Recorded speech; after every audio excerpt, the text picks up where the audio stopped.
아침 묵상에 오신 여러분들을 환영하고 축복합니다. 특별히 오늘은 이번 한 주간의 시작인데요. 하나님께서 이번 한 주간도 특별한 은혜로 우리의 삶을 지켜줄 줄 믿습니다.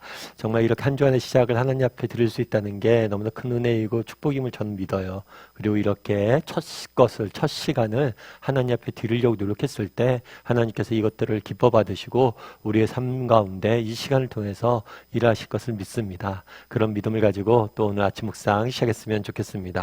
오늘은 300명만 남았더라 라는 제목을 가지고 사사기 7장 1절부터 18절까지 말씀을 살펴봤으면 좋겠습니다. 계속해서 저희가 기드온에 대해서 살펴보고 있는데요. 계속된 기드온에 대한 이야기입니다. 우리 3절 말씀 같이 한번 읽어볼까요? 같이 읽겠습니다. 이제 너는 백성의 귀에 외쳐 이르기를 누구든지 두려워 떠는 자는 길앗 산을 떠나 돌아가라 하라 하시니 이에 돌아간 백성이 22,000명이요 남은 자가 10,000명이었더라. 예, 오늘 본문에 보면 너는 기드온이죠. 기드온에게 하나님께서 명령하십니다. 뭐라고 명령하시냐면 사람들에게 말하라는 거죠. 어떻게 말해요? 누구든지 두려움에 떨면 길앗 산으로 떠나 돌아가라 이렇게 이야기하십니다. 그 결과는 어떻게 했다고 그랬어요? 원래 32,000명이 있었는데 그 중에서 얼마가 돌아갔다고 그랬어요? 22,000명이 돌아가고 10,000명이 남았어요. 사실 전쟁에서 우리가 알다시피 가장 중요한 건 군사력입니다. 얼마나 군인이 많냐가 굉장히 전쟁할 때 중요해요. 그런데 의도적으로 하나님께서 사람들을 떠나보내게, 돌려보내게 하는 모습들 보게 됩니다. 특별히 오늘 본문에 보면 어떻게 되어 있어요? 거의 2배에 가까운 3분의 2가량이 떠나가는 것 모습을 보게 돼요. 그러니까 그만큼 군사력을 줄인 거죠. 사실은 전쟁에서 이건 말이 안 되는 일입니다. 그럼에도 불구하고 우리가 납득이 되는 면이 있죠. 그건 뭐냐면 두려움에 떠는 자는 떠나가라 이렇게 되어 있어요. 두려움에 떠는 자는. 사실 두려움에 떠는 자를 왜 떠나가라고 했을까요? 사실 두려움에 떠는 자는 도움이 안 될 수 있겠죠. 막상 전쟁이 일어나면 두려움에 떨던 사람도 어떻게 해요? 금방 전열해서 이탈하고 도망가고 오히려 이런 사람들은 다른 사람에게 악영향을 미칠 수가 있습니다. 그래서 우리가 가끔 그런 얘기를 듣죠. 야, 가만히나 있지. 왜 방해까지 하냐. 뭐 방해하려고 의도적으로 그렇겠습니까? 두려움에 떨다 보니까 오히려 전쟁에 도움이 안 되는 경우도 있어요. 그래서 아마 그 수를 줄여는 게 아닌가 이런 생각이 듭니다. 그런데 여기까지는 이해가 돼요. 그런데 그 다음이 또 이해가 안 돼요. 뭐냐면 그 다음에도 하나님께서 뭐라고 하냐면 너무 많다라고 그러면서 그 수를 줄이라고 이야기를 합니다. 그러면 우리 4절 말씀 같이 한번 읽어볼까요? 같이 읽도록 하겠습니다. 여호와께서 또 기드온에게 이르시되 백성이 아직도 많으니 그들을 인도하여 물가로 내려가라. 거기서 내가 너를 위하여 그들을 시험하리라. 내가 누구를 가리켜 내게 이르기를 이 사람이 너와 함께 가리라 하면 그는 너와 함께 갈 것이요 내가 누구를 가리켜 내게 이르기를 이 사람은 너와 함께 가지 말 것이니라 하면 그는 가지 말 것이니라 하신지라. 먼저 하나님께서 기드온에게 계속해서 얘기해요. 뭐라고 했냐면 아직도 많다는 거예요. 1만 명이 남았는데 군대 3분의 2가 떨어져 나갔음에도 불구하고 많다는 거예요. 그런 다음에 뭐라고 얘기하냐면 물가로 내려가는 거예요. 물가로 내려가서 사람들에게 사람들과 함께 물가로 내려가는 거죠. 그러면 내가 누구를 남기고 누구를 떠나보낼 건지 너에게 알려줄 것이다 라고 이야기합니다. 그러니까 하나님께 다 알려준 게 아니에요. 누굴 떠나보내라 이야기하지 않았어요. 먼저 물가로 가라고 이야기합니다. 그럼 그 결과 어떻게 됐을까요? 우리 7절 말씀 같이 한번 읽어볼까요? 같이 읽겠습니다.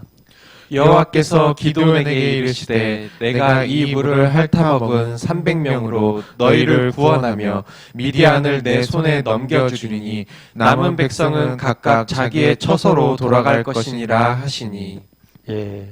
물가로 갔어요. 물가로 갔는데 사람들이 이제 물가로 가니까 물을 먹어야 되잖아요. 물을 먹는데 한쪽 사람들은 어떻게 먹었냐면 손으로 물을 떠서 먹었어요.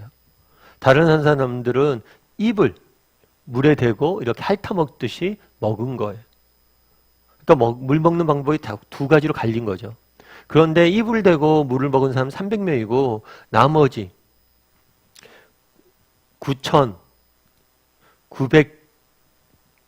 9,700명은 뭘 한 거예요? 손으로 떠먹은 거예요. 그런데 하나님께서 뭐라고 얘기했냐면 이 손으로 떠먹은 사람들은 다 돌려보내라는 거예요. 이 이 사람들은 안 된다는 거예요. 이 300명만 데리고 너희가 전쟁에 나가라 라고 이야기하는 모습들을 보게 됩니다. 이 부분에 대해서는 다양한 해석들이 있어요. 근데 제가 어렸을 때 설교 들을 때 그런 말씀 하셨던 것 같아요. 손으로 먹는 사람들은 어떤 사람이에요? 무기를 손으로 먹으려면 어떻게 돼요? 무기를 손에서 놔야 되죠. 그리고 손으로 이렇게 물에 떠먹어야 됩니다. 그런데 입으로 핥아 먹는 사람은 뭐예요? 여전히 무기를 들고 입으로 핥아 먹었다는 거예요. 그래서 이 사람들, 300명의 사람들은 어떤 순간에도 싸울 준비가 된 사람이라서 300명을 택했다라고 이렇게 말씀하시는 걸 들었어요. 근데 사실은 그거는 좀 아닌 것 같아요. 제가 생각에는 오늘 본문에 보면 계속해서 하나님께서 숫자를 줄이라고 합니다. 왜 입을 대고 먹는 사람들을 뽑았느냐?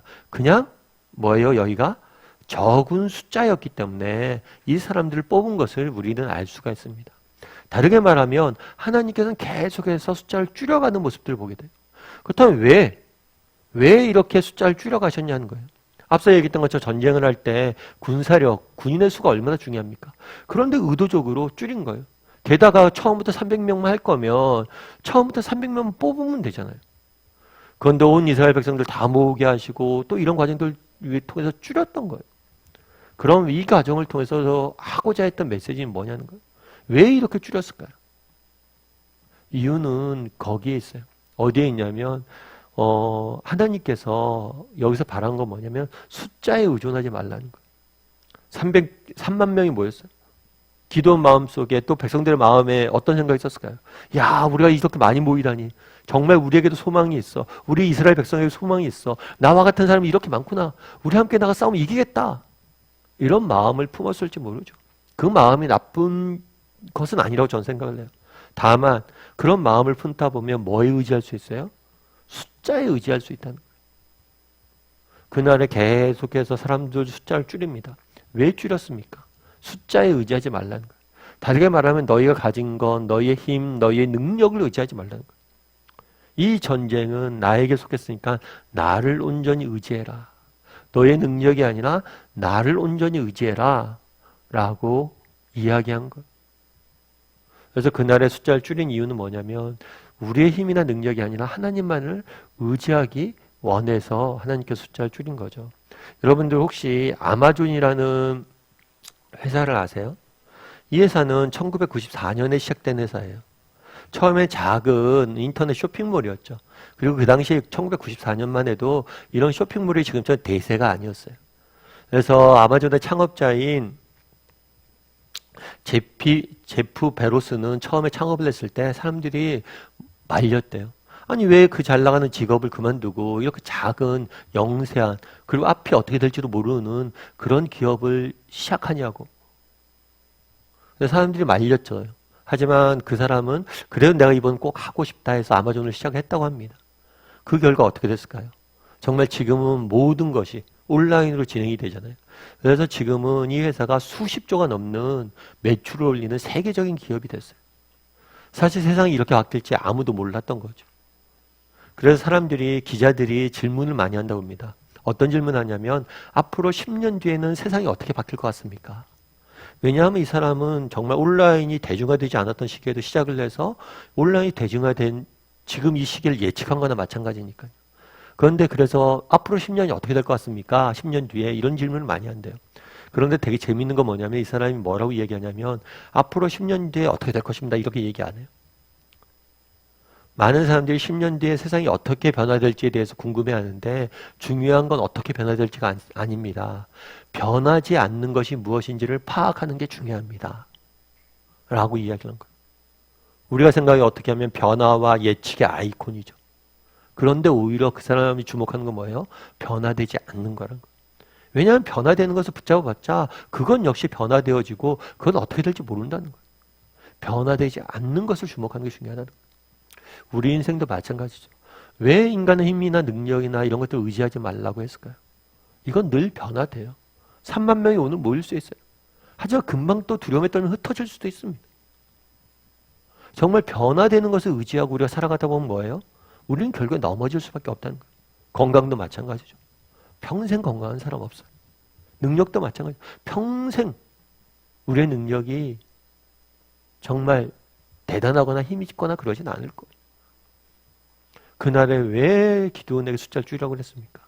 변화되는 것들이 아니라 변화되지 않는 영원하신 하나님을 의지하라는 거. 그 하나님을 의지하고 너가 나갔을 때 너희가 승리할 거라는 거. 우리도 한번 돌아봤으면 좋겠어요. 나는 얼마나 정말 하나님을 의지하는 사람입니까? 숫자가 아니라 내가 가진 능력, 내가 가진 힘, 내가 가진 무엇이 아니라 하나님만을 의지하는 사람인가 돌아봤으면 좋겠어요. 왜 하나님을 의지해야 됩니까? 그것은 변화되지 않는 것이기 때문에. 그것은 영원하시기 때문에. 우리 하나님은 영원하시고 신실하신 분이시기 때문입니다. 그래서 오늘 하루는 정말 나는 누구를 의지하는 사람인지 돌아봤으면 좋겠고, 이번 한 주간 정말 하나님을 의지하며 나아갈 수 있는 우리 모두가 되기를 주님의 이름으로 소원합니다.